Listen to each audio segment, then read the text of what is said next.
बघा कोणत्या परिस्थितीत त्यांना अपात्र ठरावंच लागेल, बरोबर आहे. त्यांना कमळाबाईच्या पदराखाली जावंच लागेल,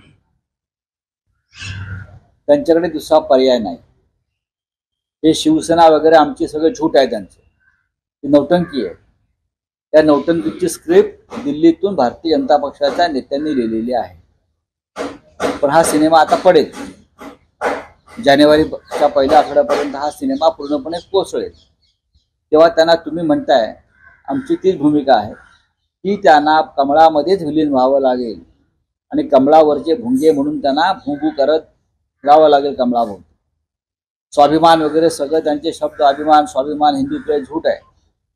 अजित पवारांचा गट असेल किंवा एकनाथ मिंधेंचा गट असेल, त्यांना भारतीय जनता पक्षाशिवाय चरणाशी बसल्याशिवाय दुसरा पर्याय नाही.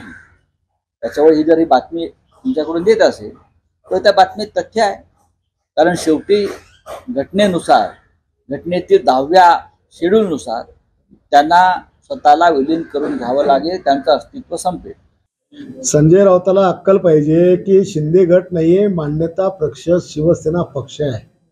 तो हिंदू उदय सम्राट शिवसेना प्रमुख बाळासाहेब ठाकरे यांनी स्थापन केलेला आहे, ज्याचं चिन्ह धनुष्यबाण आहे. ते चिन्हही आमच्याकडे आणि पक्ष आमच्याकडे आहे. आम्हाला कोणाला विलीन व्हायची काही गरज नाहीये.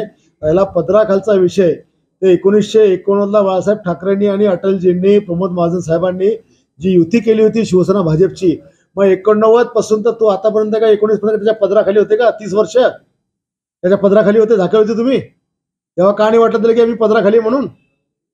आमचा पक्ष, दादांचा पक्ष, आम्ही जे पक्ष स्वतंत्र आहेत, आमचा स्वतंत्र, आमची घटना पक्षाची आहे, आमचा विचार स्वतंत्र आहे. हिंदुत्वाच्या विचारावर आम्ही भारतीय जनता पक्षासोबत आहोत.